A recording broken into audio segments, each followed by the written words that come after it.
Welcome to another mini lesson. This one's on subtracting real numbers. And I actually throw in some variables too, but mainly subtracting real numbers. So let's go ahead and take a look at the big picture. When we're subtracting real numbers, like a and b, basically what we're saying is that a minus b is the same thing as a plus negative b. Alright? So for example, 5 minus 3 is the same thing as 5 plus negative 3. Okay, now this is going to be useful because later on, I personally think it looks more simple to write it this way. And so now every time we see something like 5 plus negative 3, we can just change that to being 5 plus 3. Or 5 minus 3, I'm sorry.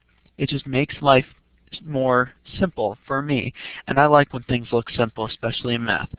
So we see that they end up with the same result. So let's go ahead and look at some actual questions like that. Our first question of subtracting positive decimals is just to give us sort of an overview of what it's like to subtract decimals. Subtracting decimals when they're positive is exactly the same as subtracting regular numbers.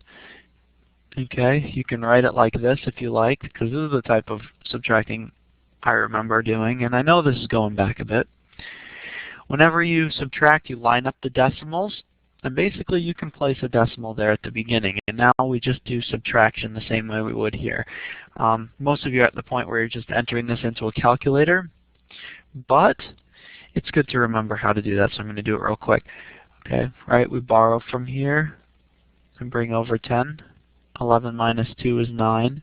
5 minus 3 is 2, and 2 minus 1 is 1. Okay? So that's the way that we would do it. You can also punch it into your calculator just to check that we did this correctly. 26.1 minus 13.2, and it is 12.9. Yahoo! So we did it right. That's a good thing since I'm the math teacher, right? Okay. So that's what we do when we're subtracting positive numbers. We just line up the decimals and subtract. Okay? If you've got scratch paper, you can pretty much do any amount of numbers. Okay? For a little bit more difficult subtraction questions, we turn to the textbook. Page 83, number 21. This combines some of the things that we've been doing so far this year, like giving values for variables and substituting those values into the question. So let's first start off by doing that. M is equal to negative 3.5. So we're going to substitute negative 3.5 in where we see M. N is equal to 9.5. We're going to substitute that in where we see the letter N. So 9.5 minus negative 4 times negative 3.5 minus 3. All right. Notice I have two sets of brackets or parentheses here. I could have replaced them with brackets, but basically this is negative 4 times negative 3.5, and then the negative 3 stays the same. The n becomes 9.5. So basically we've just rewritten the question. Now the first step for us is to go as far inside of the parentheses as we can, and then we'll work our way out. The first operation we have here is multiplication. 4 times negative 4 times negative 3.5. Okay?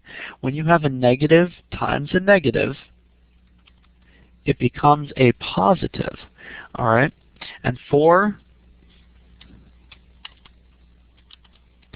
times 3.5 is 14. All right? So what we end up with here is, this is negative 4 times negative 3.5 is 14. Positive 14. Negative times a negative gives us a positive. So what we end up with is, when we do what's inside the parentheses here, we'll have 9.5 minus 14 minus 3. And that can be written a little bit more neatly, like this. Just eliminate the parentheses because we're not using them anymore. And this, we can write it down the way that I did with the previous question, or you can punch it into a calculator. 9.5 minus 14 minus 3, and the result is negative 7.5. All right, and just to let you know, we are using the Algebra 1 textbook, so if the page numbers don't correlate, it might be because you're using a different book, but the work is still correct. Okay? We're going to move on to the next question.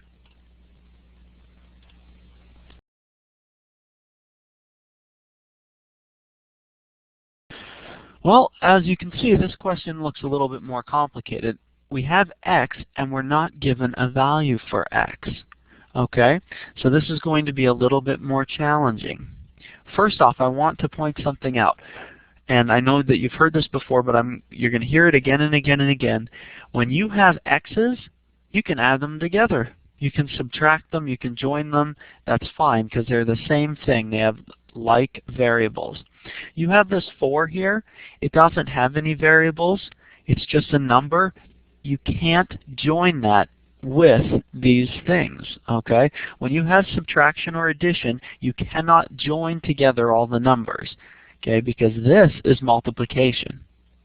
All right? So that 4 is going to stay the same, but we will be able to join together these two terms. So 0.3 minus 2.1 is negative, I'll write this down, negative 1.8x, and the 4 stays the same. This is your final answer. All right? You took negative or positive 0.3x, you subtracted 2.1x, and we got negative 1.8x. Okay, we could join those two together because they both have x. The 4 we cannot join, so it stays different outside. Okay? It's a separate thing. We can't join those terms. That is our final answer in simplest form right there. Okay? So again, we can join together like terms, don't join together unlike terms, you'll be fine. If they give you a value for x, you would plug it in and solve. Okay, in this case they haven't given us a value for x, so we're done. Alright? And that's it for today. Well, it's actually not it for today. You actually have to go to work now.